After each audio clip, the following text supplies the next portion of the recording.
Well, here we are. We've come to chapter 15. And what a big chapter, what an important chapter this is. We're really getting down to the climax of our story, The Lion's Paw by Rob White.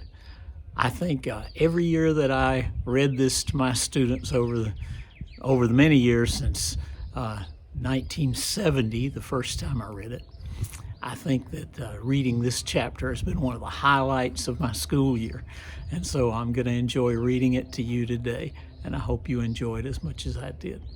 A thanks again to Leslie Saunders and the folks at AW Inc. Incorporated, the folks who hold the copyright on The Lion's Paw, for allowing me to read this for those kids in our area who are stuck at home during the coronavirus emergency. And so I have another chance to read The Lion's Paw, and I sure am enjoying it. Chapter 15. It begins with a little picture of some shells. In the main cabin, the water was only a few inches deep, and Penny at the bilge pump was pulling it out fast. As Ben began searching through the dirty and soaked charts, he called, "How you making, Penny?" "Fine," Penny called back, her voice a little muffled. "We're leaving as soon as I find the chart," Ben said. "No sign of that man yet, and the storm's over." "I'll keep on pumping," Penny said. "Is this the one?" Nick asked, holding out a soggy sheet of heavy paper. Ben wiped some of the oil off of it with his shirt. "That's it. Let's go." Ben snapped off the cabin light, leaving only the one burning where Penny was, and started for the hatch. Nick was right behind him. Their feet splashed in the shallow water. A sound came down to them, drifting, hardly audible. Ben stopped, and he stopped Nick with his hand.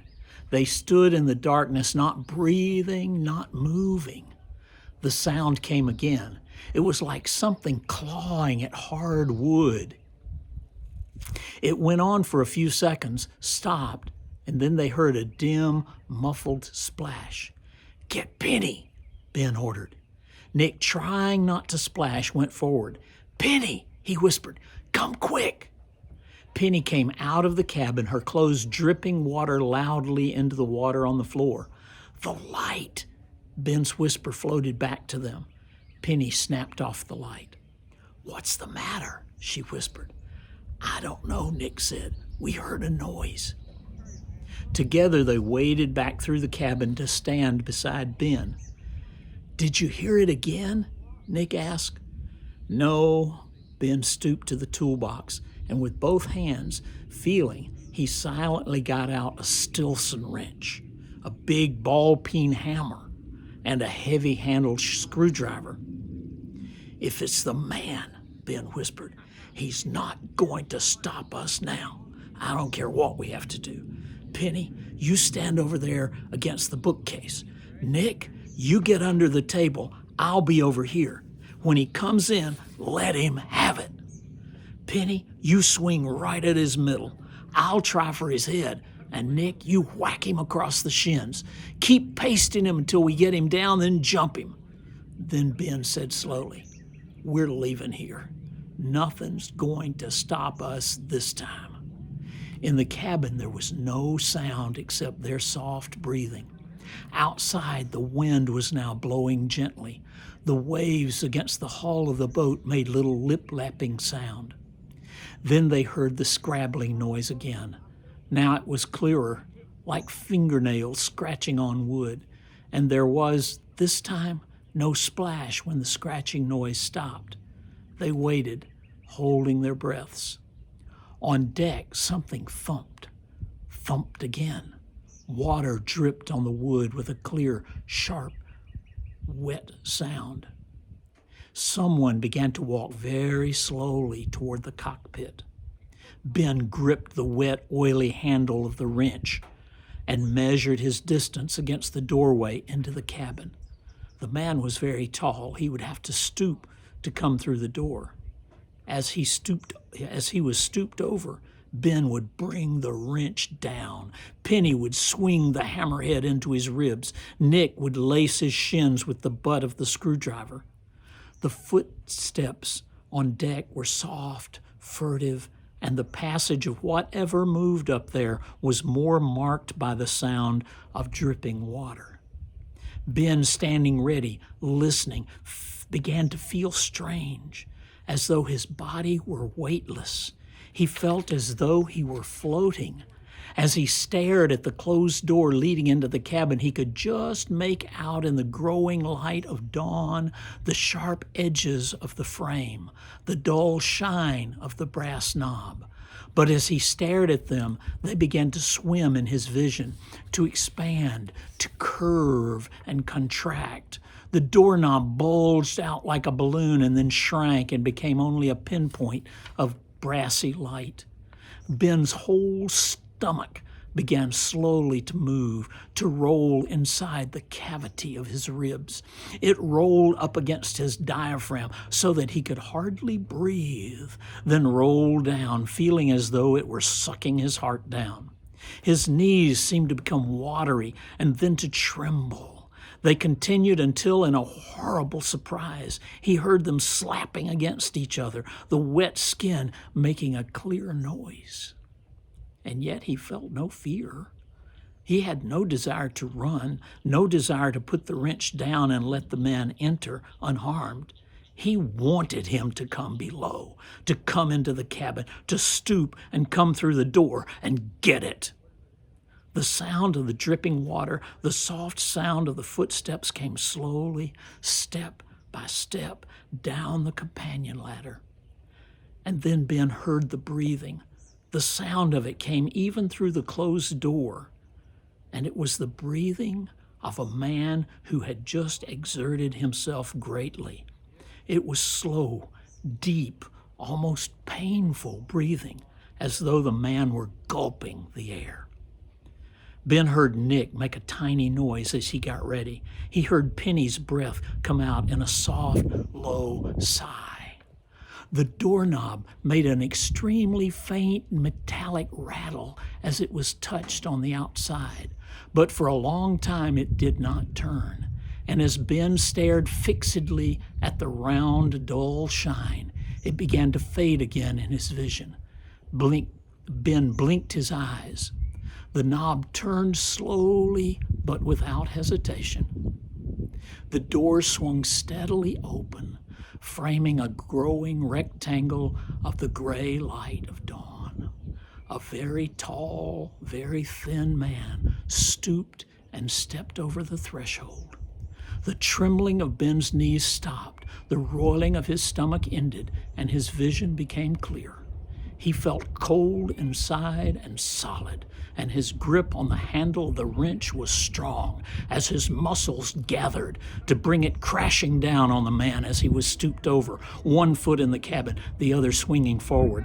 Thoughts seemed to flow in a clear, rapid stream through his mind as he began the downward swing of the wrench. He isn't going to stop us now, Ben thought. He will not stop us now, even if I have to break his head with this wrench and Nick breaks the bones in his legs. We have come too far. We've done too much to be caught now by this stupid jerk.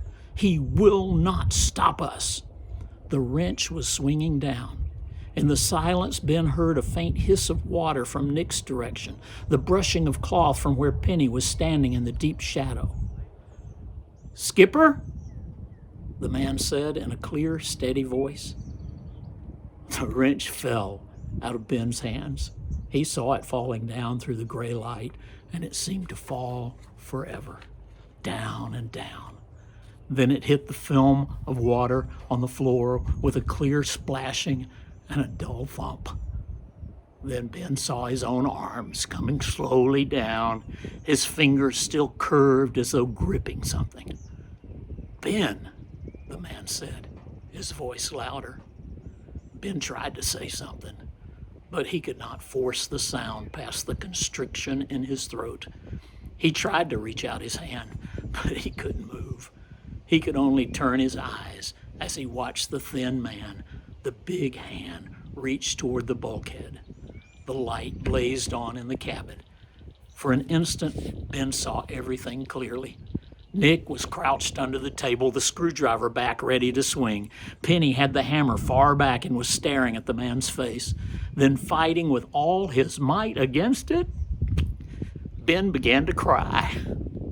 And the next thing he knew, his face was up against his father's wet shirt. His father was thumping him on the back.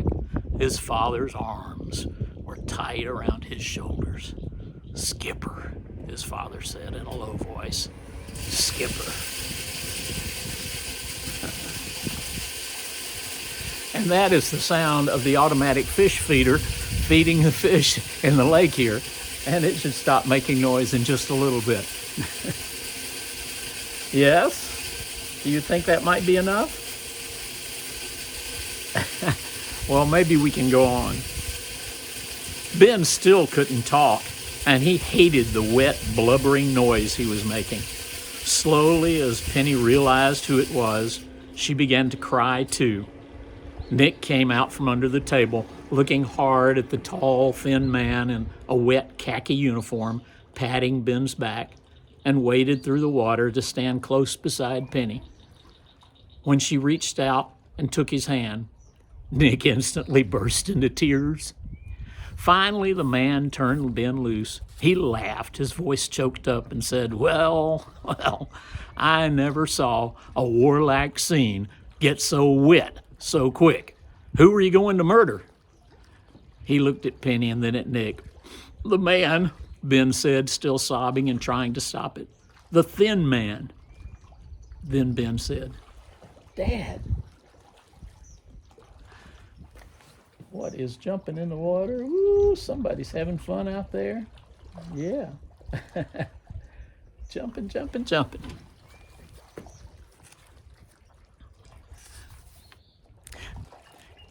And he began to cry all over again. In the middle of it, he managed to say, I certainly am ashamed of myself. Penny pulled on Nick's hand and started out of the cabin. Ben saw them going and grabbed Nick by the shirt. Don't go, he said. The blubbering's over, Dad. This is Penny and Nick.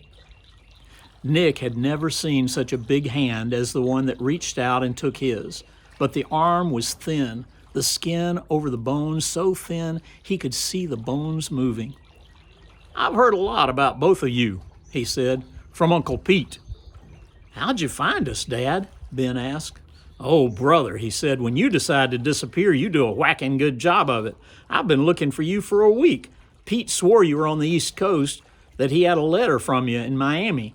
But when he told me about the wild goose chase he had gone on to find a black sloop named the Lion's Paw, I got the first clue. I knew you'd be here, and I've spent all night walking this island. The boat's a mess, Ben said. A little beat up. What happened? We had to leave. The man went over to check our number, and we tried to get out through the pass. I'd forgotten to secure the dinghy, and she smashed through the skylight. Water was up to here. You're lucky to get back out of it. Ben's father looked slowly around the cabin, his eyes seeing everything. When he got to Penny and Nick, he smiled. His face was thin, the bones of it showing through, and his gray eyes were big with weariness. Has Uncle Pete given you a lot of trouble, he asked. Not much. I guess he's been chasing around a lot, but he only got close to us once, Ben said. But Dad, where have you been for so long? The man sighed. Long story. Ship went down, long time in the water. Japs picked me up, long time on an island. Built a boat, long time in the boat. Japs got me again, just a long, long time. I'll tell you about it later. Right now, I need a bed. Last night just about did me in. Is there anything dry on the boat? The pipe berth forward, Ben said. Don't you want something to eat? Penny asked. Thanks, no, he said. You're mighty thin, Dad, Ben said anxiously. I know a cure for that, and it isn't a handful of rice once a week, he said. The Japoons never did understand that I'm a man who likes 3 big meals a day, 4 if I can get them. How'd you get here? Ben asked. Came over on the last ferry and swam the rest of the way. He stopped and looked at them all. I'm glad to see you, he said slowly. You're the finest thing I've seen in, how long, Ben? 31 months, Dad. Ben said quietly. That long. Ben's father put his hand down flat on the table and held himself up. Ben watched him anxiously. Are you all right, Dad? He asked. Yep, just shot. A little sleep and I'll be back to battery. And in a week, with some food and some sailing, I'll be able to pull a halyard with any of you. By the way, did you find a lion's paw? Ben slowly shook his head. We looked for a long, long time, but we haven't found one. We will. We'll go back tomorrow after we've all had a little sack time. Ben went with his father to the pipe berth forward. Then he came back to where Penny and Nick were. When he came back to where Penny and Nick were, his eyes were full of tears again, but he didn't cry. That's my father, he said quietly. He came back. Penny and Nick nodded. Ben slowly grinned at him. He's... Then he stopped. After a moment, he said in a changed voice, let's clean up this mess and then go to bed. Nick manned the bilge pump, while Penny and Ben scrubbed and swabbed, carried all the mattresses and bedding out into the sun, got the stove going to dry out the interior of the boat. Your father's very thin, Penny said. Ben nodded. I guess the Japanese gave him a rough time, but he doesn't look sick, does he? Not sick, just thin and sort of worn out, Penny said. I want to hear what happened to him, Ben said. I do too. I bet he's had all sorts of adventures. Ben suddenly laughed. Wonder where that man is, he asked. I wish he'd come back. I want to see him. Penny said, but I sort of wish that had been him in the dark. I wanted to hit him. I nearly hit Dad, Ben said. If he hadn't said skipper when he did, I would have brained him. Then they heard the chug-chug of the boat, and soon it came sliding into the bay. The thin man was standing up in it, steering it with his leg. Call Nick, Ben whispered. He ought to hear this. Penny ran below and came up again with Nick as the man tied his boat up astern and climbed aboard. The three of them stood beside the cockpit watching as the man walked toward them. Howdy, he said. Howdy, Nick said. The man looked at the patched skylight. Well, I see you tried to get away. Didn't make it, did you? Didn't make it, Nick said. Well, the man said, pulling a piece of paper out of his pocket, I got all the facts. This here boat is rightfully the property of Benjamin R. Sturgis, late deceased, and its right name is Hard Lee. Suddenly he shot out a long, bony finger. And you are Ben Sturgis, and you two are orphans, and all of you ran away with property that don't belong to you. The man turned his head a little and spat a stream of tobacco juice onto the deck. Ben looked down at it, then back up at the man. He had thought that this was going to be funny, that he and Penny and Nick were going to enjoy it. But it wasn't. He felt tired. The man's whiny voice irritated him. Get off the boat, Ben said. I warned you, the man said. One more peep out of you and I'll smack you down. Now, I've done wired Mr. Lanford to come with the law and get you, and I'm staying here until he comes. And he better bring that $500 with him in his pocket.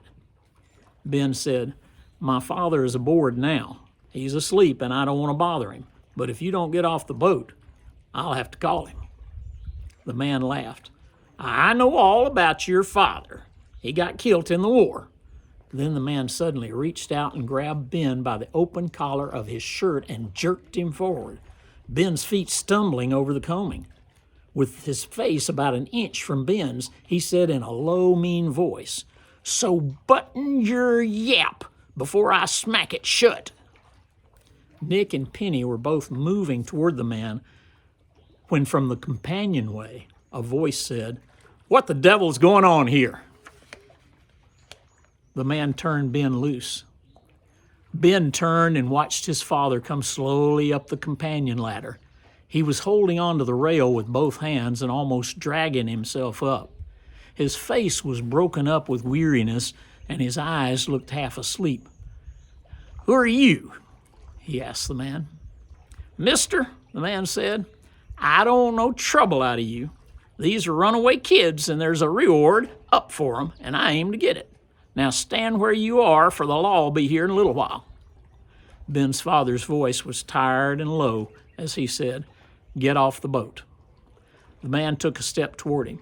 "Who are you ordering me off the boat?" he demanded. "I'm the owner. Get off." "Mister," the man said, "you look sick and feeble, and I'd hate to smack you, but if you don't keep quiet, I'm going to have to." Ben's father looked down at Ben. "Is this the one?" he asked. Ben nodded. In the sunlight, his father's face looked like ashes, and his eyes seemed to have burned holes through the skin. And with his khaki shirt off, Ben saw the livid streaks of scars where a whip had been dragged or a rope bound too tightly. "The owner of this here boat is dead," the man said. "No," Ben's father said, "he's not dead. He almost was, but he's not. Now get off." The man began to curse as he walked forward. Ben's father sounded tired and irritated as he said, "Get off the boat, Junior. Get off." The man was close to him, and because Ben was looking hard at his father, he saw the thing start. He saw his father change. Ben felt strange as he watched it. Before it started, Ben would have been able to recognize his father only by the look of his eyes and the way the corners of his mouth curved upward. The rest of him, the tall, thin, weary man, was nothing like his father, who had been big and strong and fast. But when the lank fingers began to curve inward and the elbow moved back, the whole man began to change. And when the arm flashed like lightning, the big fist getting blurred in the air, Ben's father was for an instant whole again. His lost weight back on his big bones, the weariness gone, the defeat washed away. The fist struck the man full in the mouth, coming up and grating up the thin nose, mashing the nostrils back. As though lifted by wires, the man rose straight up from the deck and remained almost horizontal, floating backward, his thin arms and legs dangling in the air, his face carrying a look of amazement and pain. The man's hips struck the lifeline, stopping his backward progress, and in slow motion he revolved half around the steel rope, slid off it, and went head first into the water, his feet disappearing below the deck. Ben's father moved back and sat down on the deck house. "Now I am tired," he said, smiling at him. "Just beat his knuckles with the boat hook if he tries to come on deck again." Nick stared at Ben's father, and then at the place where the man had gone overboard. "Did you see that?" Nick whispered. "He just flew." Ben went to the rail and looked down. The man was swimming clumsily toward his boat, climbing headfirst into it, and at last sitting up. Ben let his line go and threw the end of it down on top of him.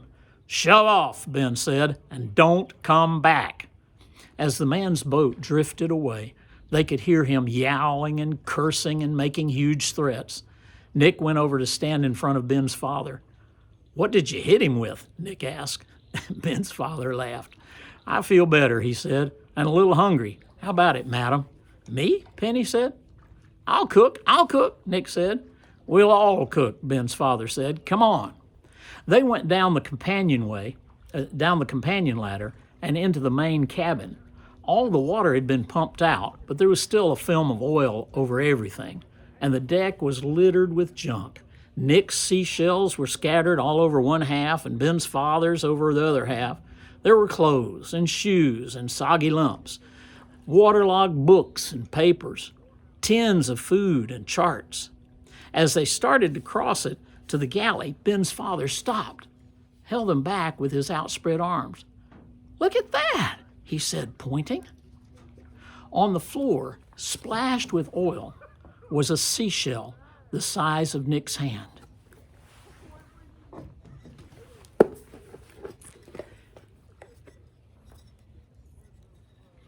It was yellowish with orange and blue flecks, and on the back of it were ridges and knobs like the paw of a lion.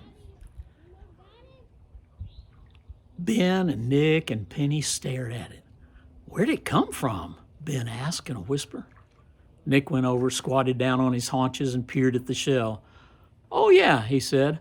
I found that one the last day. I just picked it up because it was yellow. Ben turned slowly and looked at Penny.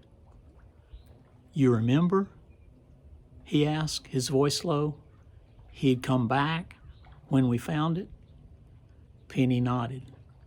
I remember, she said. And that's the end of chapter 15.